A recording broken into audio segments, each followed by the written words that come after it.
sabemos que entró con Ron, con tu padre, entró a ver el arca en la estancia donde está el arca, una persona que luego parece ser que se fue corriendo y no quería volver allí. ¿Qué se sabe de este señor? I don't know if he is still alive today or not. I really don't. I'm familiar with the story because my father just saw the look on his face, and he just said that he was just so scared. He had never seen anybody that scared. I have a question for Ronnie. Ronnie, do you know of anyone else that ever made it into the cave or got to look into the cave after Ron opened it up? To my knowledge, nobody got to look in onto the Ark of the Covenant. Since my father passed away, isn't it Wilbur Bishop's daughter? Yes. Or something said that Wilbur... There's a rumor that a good friend of my father's, Wilbur Bishop, went in there, but I don't know, and I kind of doubt the validity of that story.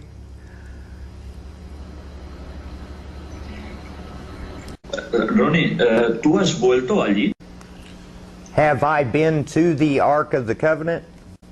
Well, have you been after the excavations you did in the past? Have you Yes. gone back? Yes, I was able to go back in 2005 and helped on an excavation. And then I was also back over there in 2007 just doing an interview by the dig in the Garden Tomb and the Red Sea crossing sites for some people in Norway. What's interesting about the excavation that I helped Wyatt Archaeological Research on is me and my brother and my father found the cross holes where Christ was crucified and the thieves in front of the cutouts where they placed the signs that said Jesus Christ, King of the Jews, and all that. And we found these 3 cross holes, and from the earthquake there was a crack that came down through the center of Christ's cross hole.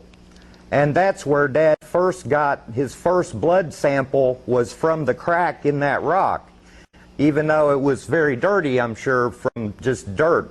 But we dug out those cross holes with our hands, and since that time, when we excavated, we covered those up because we thought that maybe the Israelites, Israelis might want to tear them up because they don't necessarily believe in Jesus and the crucifixion and all. So we hid them, and to this day they have never been dug back up. And I think that that would be a very good thing for someone to excavate and to show people so they could see where their Savior died.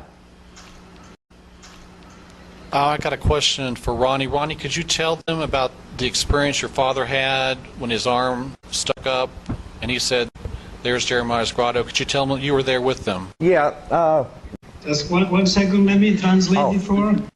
Tengo entendido que los del Museo Wyatt están desde septiembre, consiguieron un permiso para acabar en la zona, en el túnel de Sedequías, ¿no? O Sedequías.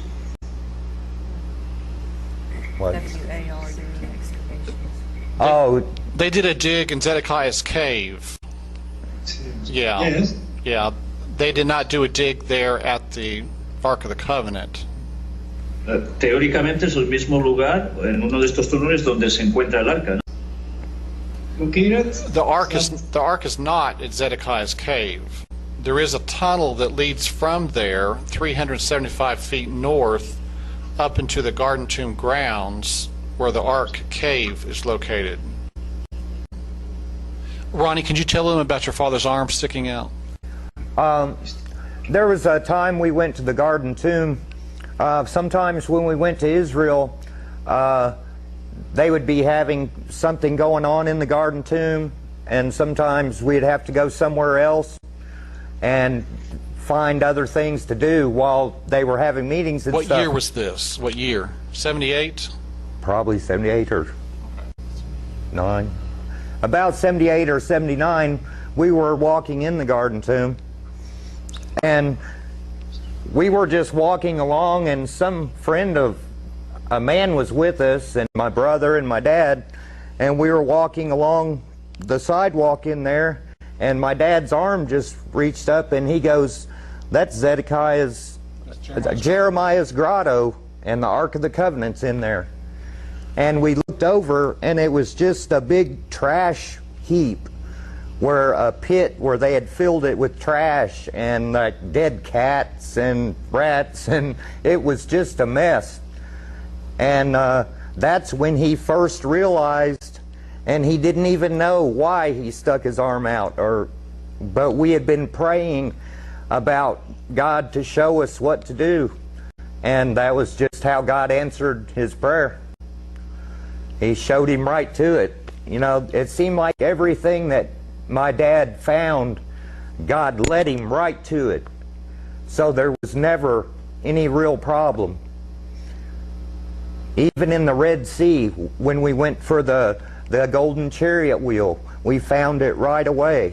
It's just amazing how God let people as untrained as we are to be a part of this. Can you tell them about the taxi stopping 3 times, searching for Noah's Ark? Oh yeah, when we first went to Turkey. Can you hold on one minute? Oh, while yes. I translate? ¿Quieres añadir algo más? You have? About the taxi. He was asking about the first trip when we went to look for Noah's Ark in Turkey, our very first trip overseas. When we got there, all we had was an aerial photograph from the book, the Ark file, and we didn't have like a compass or the map coordinates or anything, or any way to know which direction to go once we got to Turkey. And we were on a train and going through all these mountains.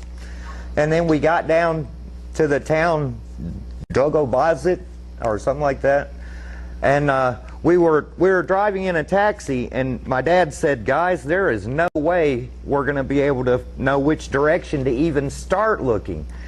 And he said, "We really need to say a prayer that God will show us where to look or something," because we had no idea which direction. And shortly after we all three said a prayer, the taxi cab died on the side of the road. The lights went out and everything. The gas shut off. Everything just quit. And so we had to pull over. And we sat there for a while, and Dad said, "Well, guys, you know, that's kind of weird. It happened right after we prayed." So he told us to set up a big pile of rocks on the side of the road to mark where the car had stopped. And so we did that and sat there for a few minutes, and then the car just started back up. And so we drove on down the road a ways, and it died again. Lights went out and everything. And same thing again, we put a stack of rocks on the side of the road just in case. And so the car started back up again for no reason. And so we drove on, and then the third time it stopped, and we piled up the rocks again. And by that time we thought the car was just messed up, you know. And anyway, after that we drove on back into town, and the next day when we rented a cab and went back out to the rocks, that's where we hiked out from, and that's where we found the anchor stones and the graveyard where Noah's wife was buried. And we didn't quite get to Noah's Ark that first trip, but we were very close. But it's just amazing how God stopped that car right where it needed to stop to show us. Well, parece ser que en un viaje a Turquía. Muy interesante. Entonces, para ti no hay duda de que los descubrimientos de tu padre fueron totalmente dirigidos por Dios. Yes, he guided us every step. There is nothing we could have done without him. And without Dad raising us in our faith and praying We could have never got close to finding any of this without God.